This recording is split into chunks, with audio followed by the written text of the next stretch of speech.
Materi kali ini adalah fungsi sebaran empiris.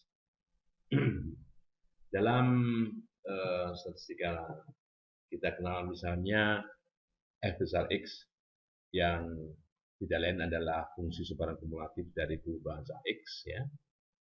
Ini merepresentasikan sebaran dari luaran acak dari sebuah percobaan, ya. Untuk statistika parametrik, jadi pendekatan parametriknya, ya, kalau kita punya suatu himpunan fungsi sebaran yang tergantung pada theta, di mana theta ini adalah atau theta ini anggota ruang parameter. Ya, jadi ini adalah famili dari fungsi sebaran. Maka anggota dari famili ini diidentifikasikan, jadi teridentifikasi dengan parameter tetanya ini, tetanya berapa. Apakah theta ini bisa jadi theta ini bernilai real, tapi juga merupakan vector value, jadi bisa jadi tetanya ini kan merepresentasikan parameter. Kalau parameternya cuma satu, ya cuma satu parameter, bisa jadi parameter lebih dari satu.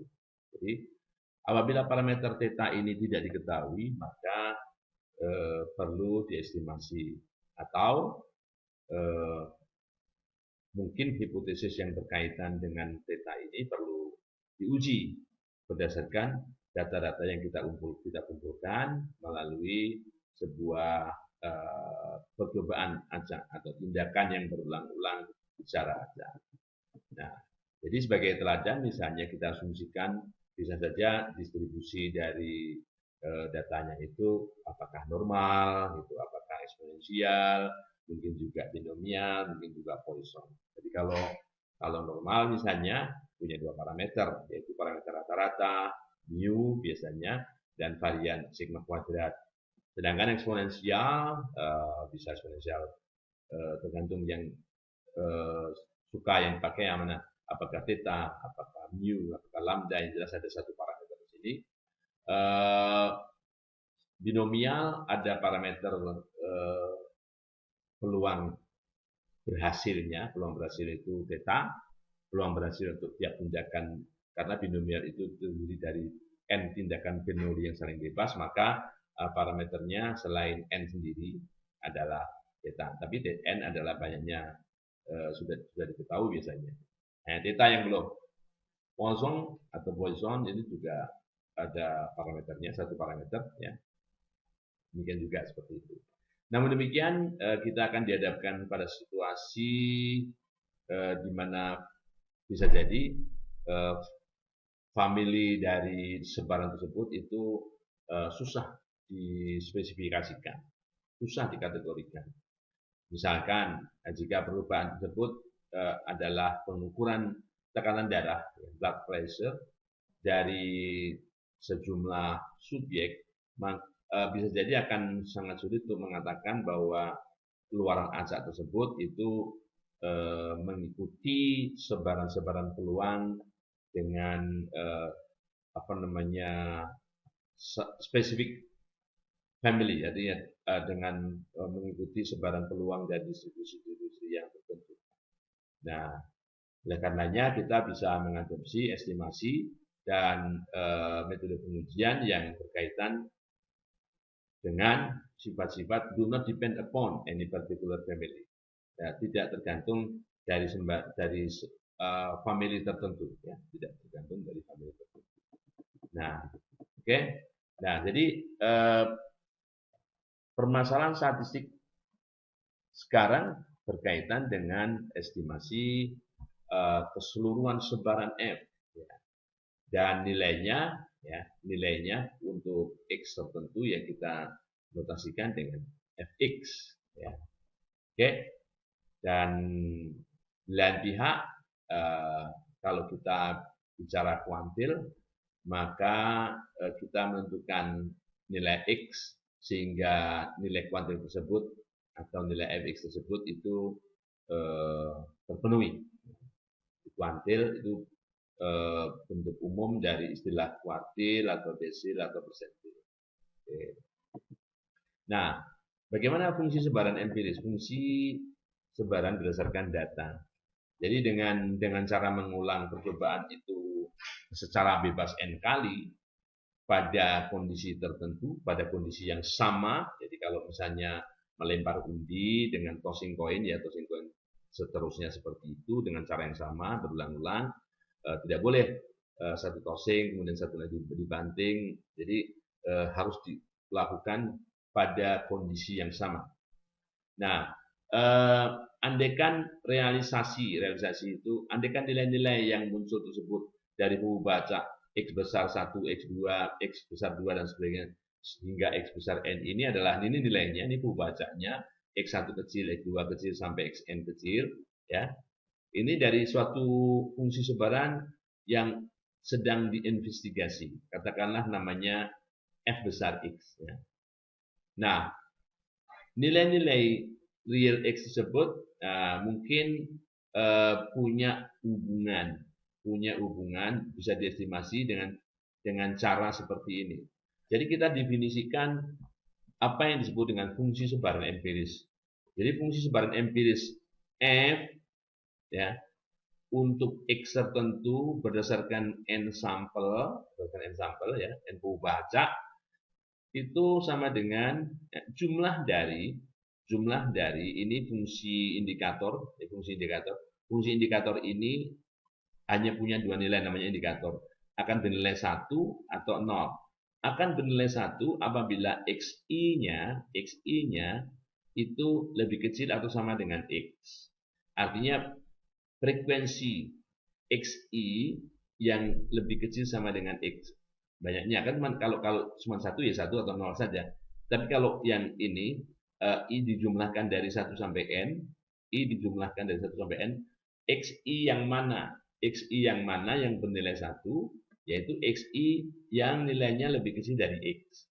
Oke. Nah, jadi kalau semuanya 0 di sini nilainya 0. Kalau semuanya 1 di sini nilainya 1. Jadi kalau ada 0 ada 1, pasti nilainya di antara 0 dan 1.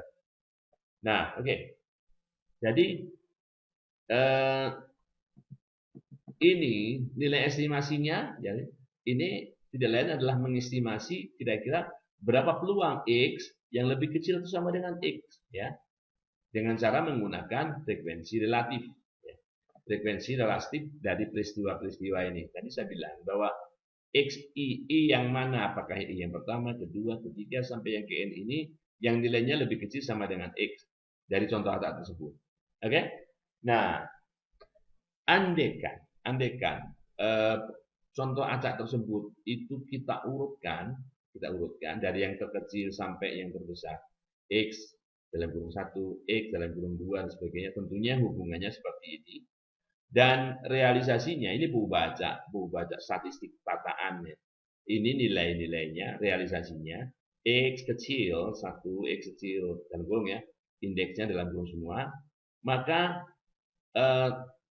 representasi dari fungsi sebaran empiris ini bisa dinyatakan dengan persamaan 321. Jadi andaikan X-nya adalah lebih kecil dari apa namanya baca pertama ini, artinya belum ada peluang, belum ada pengamatan, ya, belum ada pengamatan. Kemudian kalau X-nya itu lebih besar dari yang terbesar di sini, kalau kita bergerak dari sebelah kiri ke sebelah kanan, maka akan sudah ada sebanyak n pengamatan, ya, n pengamatan di sini. Nah, di sini kalau n per n itu akan sama dengan 1. Nah, sehingga untuk X di antara dua pengamatan tertata yang bukan terkecil dan terbesar, yaitu antara pengamatan ke I dan I plus 1, maka fungsi sebaran kumulatifnya atau peluang X lebih kecil sama dengan X-nya I per N. Ya, I per N. Jadi setiap begitu menyentuh pengamatan pertama tambah 1/n. Kemudian tidak bertambah lagi. Begitu menyentuh pengamatan kedua tambah 1/n lagi, jadi 2/n. begitu menyentuh pengamatan ketiga dan seterusnya sampai pengamatan ke I, ya, I per N, sampai menjelang pengamatan I plus 1. Nah, begitu menyentuh I plus 1, pengamatan ke I plus 1, sudah di sini I plus 1 per N. Begitu seterusnya.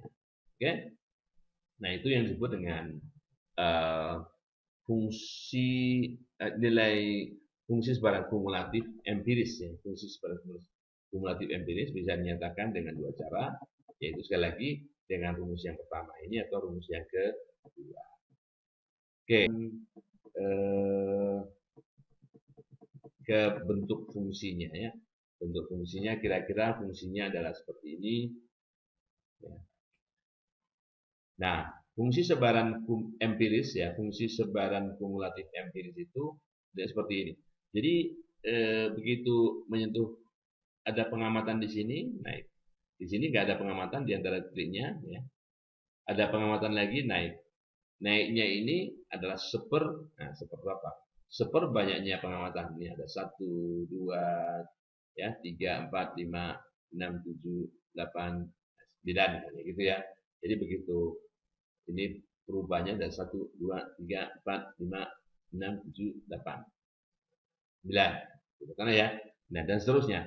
Yang jelas fungsi sebar kumulatif ini bukan fungsi yang menurun. Bukan fungsi yang menurun. Nah, itu. Nah, sekarang nilai harapannya.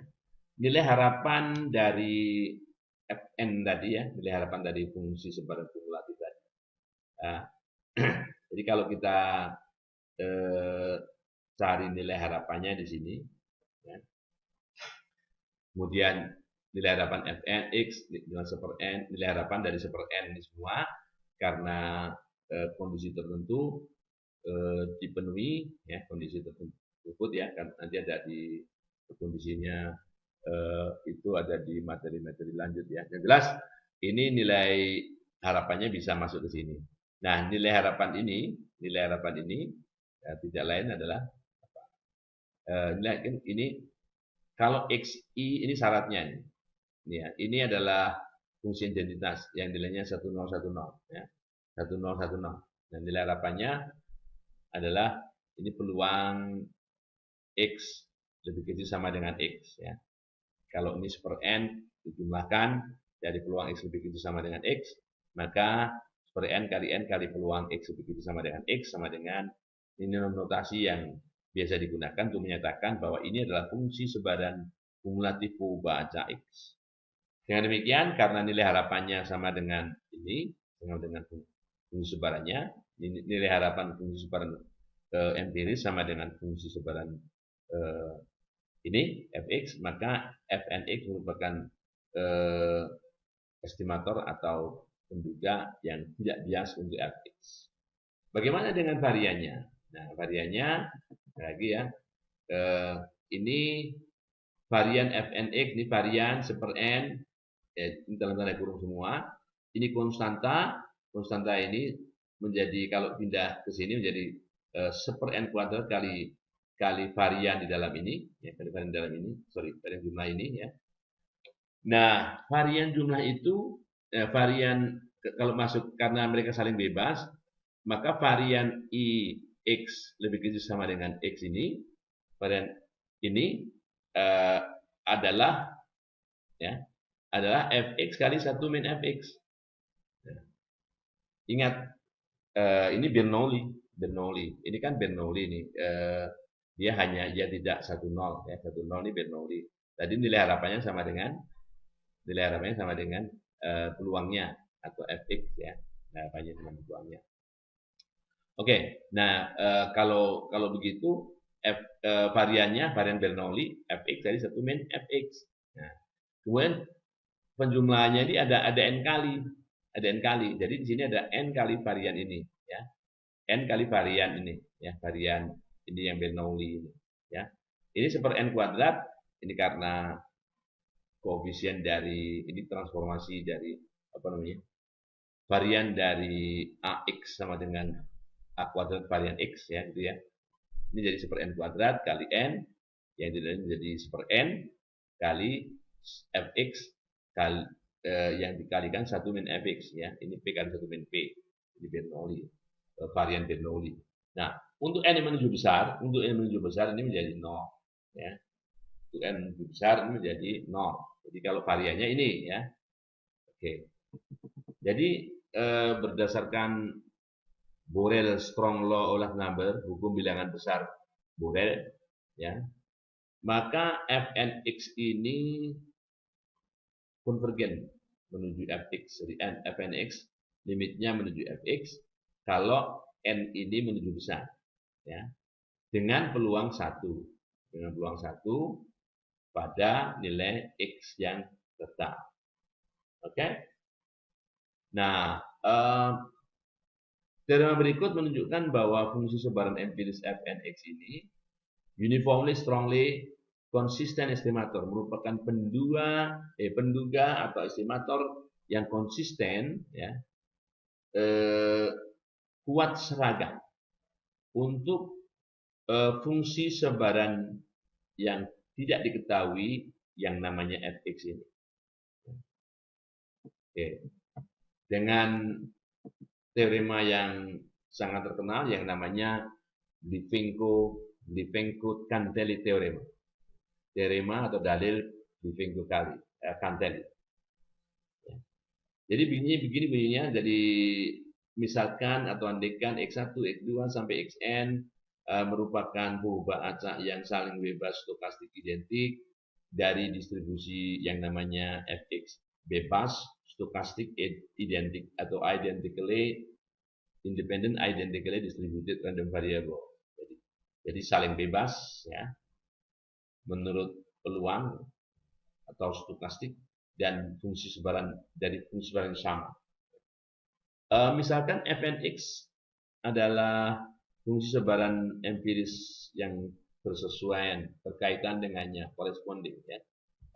Oke, maka ini peluang dari supremum untuk semua x.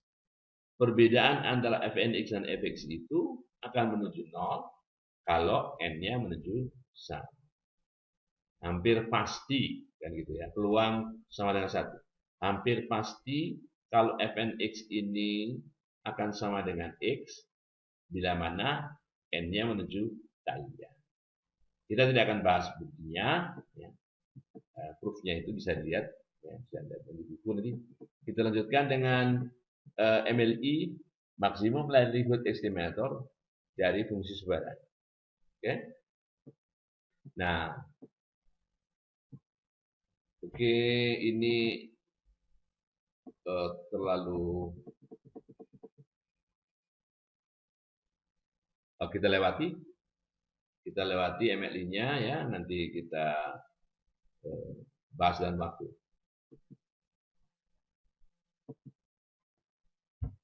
Nah, sekarang interval keyakinan untuk fungsi sebaran. Nah, jadi kalau fx itu fungsi sebaran yang tidak diketahui untuk nilai x yang tertentu, kita tahu dari persamaan 333 untuk bilangan n yang cukup besar, standarisasi dari n fnx dikurang n fx. Jadi semua suku ini dikalikan n. Jadi kalau fn dikurang f tadi kan ini n fn dikurang n fx. Fx adalah nilai harapan dari fnx. Ya. Kemudian tadi fnx dikalikan 1 min fnx per n itu varian.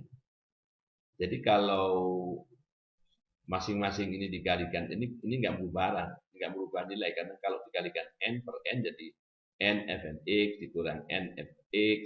Di sini n yang masuk di sini. Tadi kan fx dikurang fx kali 1 min fx per n. Jadi kalau dikalikan n masuk akar dari n kuadrat, jadilah ini ya. Nah, maka kuantitas ini ya. Ini asymptotically, secara asimptotik memiliki distribusi normal 01. Jadi menggunakan sifat-sifat yang kita punya dengan hukum bilangan besar, ya, NFNX dikurang NFX dibagi akar FNX kali 1 min FNX itu memiliki distribusi normal standar. Oke, nah oleh karenanya untuk X yang tertentu, ya, makanya disebut di sini asimptotik. Jadi menyebar asimptotik 01. Kita bisa menggunakan distribusi seragam standar atau distribusi Z di sini. Z, ya, kita gunakan di sini karena kita asumsikan untuk n menuju Z distribusi ini, ya, menuju normal 01 atau Z 01. Oleh karenanya, ya, selang kepercayaan, ya, selang kepercayaan 100 kali 1 min alfa persen dari fx ini diperoleh dengan cara, nah ini nilai estimasinya namanya fnx plus minus z1 min alfa per 2 kali ini adalah standar deviasi dari taksiran dari ini yaitu fnx, yaitu fnx kali 1 min fnx per n, dan akar varian. Kalau variannya ini yang dalam akar ini varian. Jadi akar varian itu berarti akar dari ini. Oke? Nah, jadi oke. Ini nilai ini diperoleh dari distribusi standar normal. Nah, selang kepercayaan untuk fx ini do not need knowledge. Tak perlu pengetahuan tak perlu informasi tentang family dari distribusi F sendiri itu, ya, apa, ya, do not need the knowledge of the family to which F belongs, ya, but not exact, tapi tidak pasti, ya. Oke, nah karena fx 1 min fx, ya, atau mungkin fnx 1 min fnx, ya, ini tidak mungkin melebihi seperempat. Kenapa? Nah, bisa dihitung ya. Jadi maksimumnya diperoleh, nilai ini kan nilai kuadratik maksimumnya diperoleh pada fnx sama dengan setengah, yang nilainya seperempat, ya. Setengah kali setengah seperempat. Nah, mungkin kalau satunya 2/3, satunya 1/3, 2/9, ya. Jadi ini maksimumnya. Tidak mungkin melebihi seperempat. Oleh karenanya rumus ini menjadi lebih mudah, ya. Akar seperempat, kita lihat kalau setengah, ya, akar seperempat setengah. Jadi ini menjadi ini seperempat n, ya. Jadi menjadi fnx plus minus z1 min alfa per 2 setengah, ya, akarnya seperempat akar n, ya, seper akar n. Jadi n pangkatnya setengah. Itu rumusnya. Nah, jadi misalnya di sininya 95%, jadi kita lihat kalau 95% itu diganti z alfa per 2 itu berapa, ya, kita dapatkan di situ nilainya 0,98, bisa dicari 0,98. Kenapa? Karena untuk mendapatkan z 95% itu, ya, itu 1,96 bagi 2 0,98. Baik, itu yang berkaitan dengan fungsi sebaran empiris. Nah, selanjutnya kita pergi ke goodness of fit problem. Jadi permasalahan goodness of fit. Good, baik, goodness, kebaikan, fit, sesuai. Jadi kebaikan sesuai, gitu ya. Kalau kita bisa terjemahkan dalam bahasa Indonesia, kalau enggak ya tetap aja bahasa Inggris goodness of fit. Nah, oke. Jadi dalam bab 3 tadi kita mendiskusikan metode statistik untuk estimasi titik dan interval dari suatu distribusi fx yang tidak diketahui dengan pada nilai X tertentu, ya, pada nilai X tertentu. Nah, kalau kita ingin tahu, nah fungsi sebarannya itu apa? Kadang-kadang peneliti itu memiliki rasa kecurigaan, keingintahuan bahwa distribusi yang sedang dipelajari itu berdasarkan data itu apakah normal, apakah eksponensial atau yang lain. Nah, ini bisa diinvestigasi, kemiripannya, jadi kecocokannya, makanya nama ujinya di situ goodness of it. Ada tiga cara yang bisa digunakan untuk melakukan pengujian itu. Yang pertama, dengan apa yang disebut dengan chi-square goodness of it, ini sudah lama dikenalkan oleh Carl Pearson, ya, di awal abad 20, tahun 1900. Kemudian hampir setengah abad kemudian itu Kolmogorov sama Smirnov, ya, pada waktu yang cukup lama sebetulnya, yaitu tahun 33 dan 48, kemudian belakangan orang mengembangkan atau menggabungkan nama uji tersebut untuk menghargai kedua statistikawan ini menjadi Kolmogorov-Smirnov. Ya. Kolmogorov-Smirnov goodness of it ini berdasarkan fungsi sebaran empiris. Dan yang ketiga, yang baru dikenalkan, yaitu kira-kira 40 tahun yang lalu, 43 tahun yang lalu oleh Beran, yaitu the Hellinger distance based. Jadi metode berdasarkan jarak Hellinger. Oke. Kita akan mungkin lihat dua metode pertama, yaitu chi-square dan Kolmogorov-Smirnov ini ke dalam dua materi yang berturut-turut. Sedangkan materi yang ketiga itu karena menyangkut density estimator dari penduga-penduga densitas, ya, akan didiskusikan di bab-bab akhir nanti, ya, yaitu kalau dalam buku ini bab 10. Baik. Nah, bagaimana dengan ini? Jadi, andaikan bahasa yang kita amati adalah X besar 1, X besar 2, sampai X besar N, artinya ada N bahasa, ya. Idenya adalah untuk melihat apakah bahasa ini mengikuti distribusi yang disebutkan dalam hipotesis 0. Sebut saja namanya F0X. Ya. Nah, situasi ideal dengan demikian adalah dengan cara melengkapi fungsi sebaran dari F0X, yaitu fungsi sebaran yang bila mana yang dihipotesiskan pada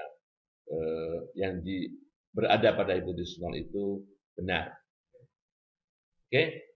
Nah, jadi kita lihat di sini, kita lihat hipotesisnya Fx sama dengan F0x untuk semua X. Jadi, misalnya Fx data berdistribusi normal. Jadi F0x-nya normal. Normal apa? Normal standar atau normal rata-rata dengan rata-rata tertentu, varian tertentu apa atau yang lain. Jadi ini cara menyatakan dalam bentuk umum. Jadi H0 Fx sama dengan F0x. Artinya fungsi sebarannya seperti yang disebutkan pada hipotesis 0. Sedangkan alternatif itu lingkaran dari ini tidak benar bahwa Fx sama dengan F0x atau Fx tidak sama dengan F0x, ya. Untuk a set of non-zero probability. A set of non-zero probability, ya. Baik. Misalnya kita pilih, andaikan kita pilih, kita harus membuat dalam bentuk selang-selang atau interval-interval, ya. Interval tersebut pilih diminimalkan sehingga K itu lebih besar dari 2, misalnya lebih besar dari 2. Jadi ini dari minta hingga sampai 1, ya. A1-nya masuk interval pertama, dari A1 ke A2, dan seterusnya dari A-1 sampai ta hingga. Merupakan partisi saya dari sebuah bilangan atau garis bilangan real ke dalam K interval. Ke dalam K interval. Nah, kemudian F0x ini is completely known. Artinya diketahui karena apa yang diputuskan pada hipotesis 0. Misalnya, seragam 01. Nah, artinya gitu. Normal standar gitu misalnya. Normal dengan rata-rata 0 varian 1 misalnya, ya. Jadi completely known. Dengan demikian kita bisa mencari peluang dari tiap-tiap interval ini kalau F0x diketahui. Oke. Nah, andaikan sudah dihitung bahwa oke, ini interval pertama namanya P1, interval kedua namanya P2, interval ketiga namanya PK. Ya, semua P ini lebih besar dari 0. Nah, semua P lebih besar dari 0. Kemudian kalau kita jumlahkan dari P1 sampai PK ini harus memenuhi hukum peluang bahwa total peluang itu sama dengan 1. Total peluang itu sama dengan 1. Jadi caranya sekarang kita lihat, kalau kita misalkan OI, O observasi. Jadi banyaknya observasi pada interval TI, banyaknya observasi pada interval TI itu OI, ya. Jadi kalau demikian masing-masing ini O1, O2, OK-1, OK gitu ya. Nah, itu kalau kita jumlahkan harus sama dengan N. Harus kita jumlahkan dan nilainya harus sama dengan N. Nah, banyaknya seluruh pengamatan itu terdistribusi pada interval-interval ini, ya. Nah, dengan demikian peluang interval KI, ya, yang nilainya sama dengan PI itu adalah expected number observation in it, ya. Dan dengan demikian nilai harapan atau harapan banyaknya pengamatan pada interval tersebut, kalau ini peluangnya berarti N kali PI, ya. Jadi kalau di sini P1 ya, P1 peluangnya 1. Harapan atau estimasi ya. Estimasi expected ya. Harapan dari P1 ini di sini banyaknya pengamatan di sini tentunya N kali P1. Kenyataannya O1 ya. Harapannya N kali P1. Di sini kenyataannya O2. Harapannya N kali P2. Dan seterusnya di sini OK. Harapannya N kali PK gitu ya. Nah, kita harus melihat apakah antara yang diharapkan itu dengan observasinya sama enggak. Jadi O1 dengan NP1 ya. O2 dengan NP2 dan seterusnya. Nah, Pearson itu menyarankan bahwa diskrepansi itu perbedaan antara observasi, dalam hal ini perbedaan antara observasi dan estimasi itu ya, itu sama enggak. Nah, kalau mau cocok pas ya exactly the same, sama. Kalau mau sempurna sama ya.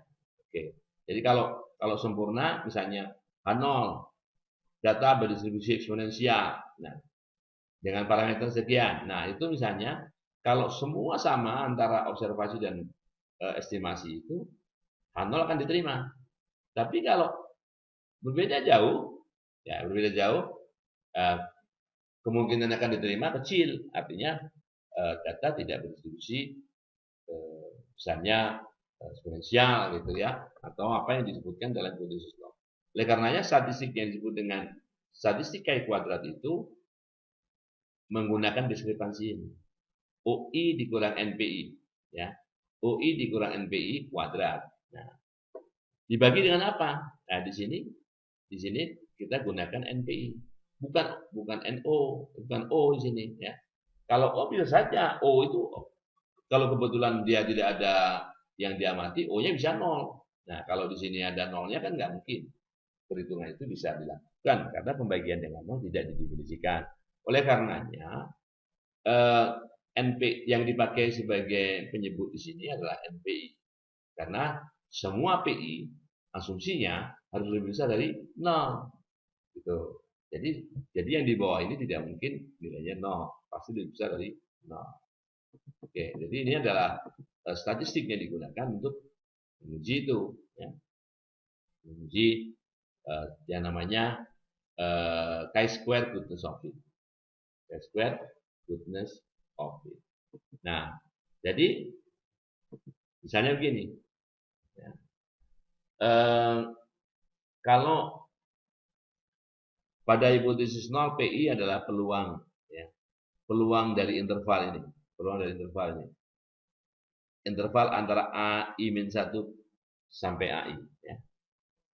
I-nya ingat ya, karena tadi intervalnya ada K, I-nya dari 1 sampai K. Sedang QI, ya, yang tidak sama dengan PI ini, peluang dari interval ini. Ya. Ini kalau kita ingin memodifikasi hipotesis, ya. Modifikasi hipotesis. Jadi ini kan PI, ini KI, ya. Which are not all equal, yang tidak semuanya sama dengan PI, tidak semuanya sama dengan PI. Ya. Adalah peluang dari masing-masing interval ini. Ya. Ini cara apa namanya menguji lain. Nah, sekarang pada hipotesis 0, ini, oke, vektor-vektor O1, O2 sampai OK ini, ya, vektornya ya. Jadi ini pengamatannya ada selnya ada sebanyak K. Karena selnya ada sebanyak K, kita kalau cuma 2 itu ya tidak Bernoulli, ini binomial. Kalau sampai sebanyak K ini multinomial ya. Distribusinya multinomial. Sebanyak N keseluruhan itu harus didistribusikan ke masing-masing O. Masing-masing interval. Karena K intervalnya ada sebanyak K, maka di sini pengalinya adalah jadi N faktorial dibagi N1 faktorial kali N2 faktorial dan seterusnya kali NK faktorial. Kemudian di sini sebagai pengembangan dari binomial, kalau binomial hanya P1 dan P2 atau P dan P1 dan P2 atau P1 dan 1 min P1, ini ada sebanyak K. Nah, ini yang disebut dengan fungsi kepekatan peluang multinomial. Jadi cara pengujian yang kedua tadi sama aja menyatakan bahwa kalau H0 benar, ya kalau H0 benar maka peluang O1 sama dengan N1, O sama dengan NK ini sama dengan ini. Tapi kalau H1 yang benar, H1 aksen yang benar, maka ini sama dengan pengalinya saja yang beda. Yang dikalikan saja yang beda. Kalau ini PI pangkat I, ini PI pangkat I. Ya. Oke. Jadi fungsi log likelihood rasionya ya, untuk hipotesis sederhana lawan hipotesis majemuk itu berdasarkan pada statistik ini, log likelihood ini ya.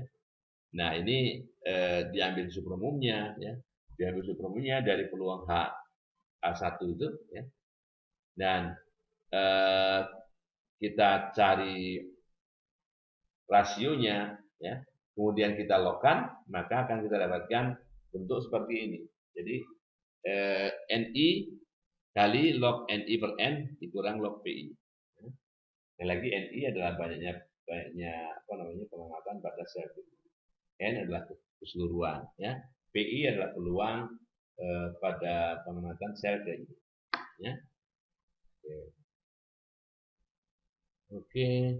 Nah, untuk apa namanya perbedaan antara O dan NPI, OI dan NPI yang cukup besar, maka nilai frekuensi amatan dan frekuensi harapan memberikan bukti bahwa data itu tidak mendukung hipotesis nol, atau istilahnya kita menolak hipotesis nol. Ya. Oke, nah, karena ini perbedaannya besar. antara kalau yang di sini ya OI dan NPI itu besar. Oke. Nah, kalau ini besar. Nah, kalau semuanya ekstrimnya semuanya OI sama dengan NPI akan nilainya sama dengan 0 ya. Oke. Itu uji-uji Chi kuadrat. Chi kuadrat. Ini pengembangannya saja ya. Saja bahwa yang jelas di sini adalah amatan ya. Di sini empiris, di sini teori. Kemudian di sini teori ya. Empiris dikurangi teori. Biasa orang menulis OI dikurang EI dibagi E. Ya. OI dikurang EI-nya dikuadratkan. Hasilnya dibagi EI. Ya. Oke. Bukan dibagi OI ya. Kalau dibagi OI ada kemungkinan pembaginya dengan kosong. Baik. Oke. Nah, untuk Kolmogorov-Smirnov ya, itu ada di subbagian 43 ya. Untuk ini salah satu contoh lagi kalau kita menggunakan tadi square ya. Nanti bisa dipelajari sendiri ya. Jadi kalau misalnya ini praktisnya kita punya data nih, datanya 4 kali 5, 22 ya, 4 kali 5, 20 tambah 2, 22. Apakah misalnya, ini adalah data yang diambilkan dari Handbook of Small Data Sets dari Ripton and Zelen. Ini banyaknya banyak siklus. Hingga 22 ball bearing ini gagal. Banyak siklus. Nah, ini 17,88 putaran. Ini datanya ada 5 kali 4, 20 tambah 2 ya. 22. Hipotesisnya apakah distribusi datanya eksponensial? Eksponensial. Ya. The X has exponential distribution with mean seperlambda. Nah, kalau rata-ratanya di sini seper gitu ya, seper parameter, di sini parameter itu sebagai pengali dari X. Jadi fungsi sebaran kumulatifnya 1 dikurang E pangkat min lambda X. Sekali lagi bahwa X-nya harus positif dan lambdanya juga positif. Oke. Nah, kemudian MLI dari theta, maksimum likelihood dari theta ini adalah N dibagi sigma ini, seperrata-rata. Kalau ini dibalik kan rata-rata nih, ini seperrata-rata. Kan rata-ratanya seperlambda. Rata-ratanya seperlambda. Lambdanya seperrata-rata. Ya. Kan rata-rata seperlambda. Lambdanya seperrata-rata. Ya. Rata-ratanya ini. Jadi 0,0138. Kalau sudah diketahui 0,0138, kan bisa dihitung peluang. Berapa peluang distribusi Poisson yang lambdanya 0,0138? Ya, pakai rumus saja. Ya. Nih, ya. Masukkan di sini. Masukkan di situ, cari peluangnya ini berapa. Ya. Peluangnya 0,42 ini. Nah, ini yang kalau dijumlah ke bawah ini kan ini 0 sampai 200. 1. Coba 42 sama 24, 66. 66 sampai tambah 14, 80, 88, ya. Kemudian ini ya, 92, kok kurang? Ya kurang, bisa aja yang lain masih kecil, yang lain kecil kan dikit, yang lain dikit. Jadi kalau ini kurang dari 1, ini kebetulan yang lebih dari itu di sini nggak ada ya posisinya. Nah, oke, jadi PI-nya sama dengan itu. Jadi kalau Chi kuadratnya digunakan dengan rumus tadi. Ini kan, oh ini NPI, ini kurang ini kuadrat. dibagi dia kuadrat. 11 kurangi 5,37 dikuadratkan dibagi 5,37 kuadrat. Dikuadratkan dibagi 5,37. Sampai 1 dikurang 1 dikurang 1,02423 nilainya berapa dikuadratkan dibagi 1,02423. Nah, sehingga kita dapatkan KI kuadratnya 11,39. 11,39. Nah, bandingkan dengan tabel atau pakai fungsi peluang. Nah, kalau misalnya 11,39 ini lebih besar dari ini, derajat bebasnya 4 dan 3 ya. Oke. Ini 9,488. Ya. Kalau derajat bebasnya 4. Kalau derajat bebasnya 3, 7,815. Ini derajat bebasnya berapa? Ya. Derajat bebasnya 1, 2, 3, 4, 5, kurang 1, 4. Yang dipakai derajat bebas 4. Okay. The null hypothesis is rejected karena 11,39 lebih besar daripada 9,488.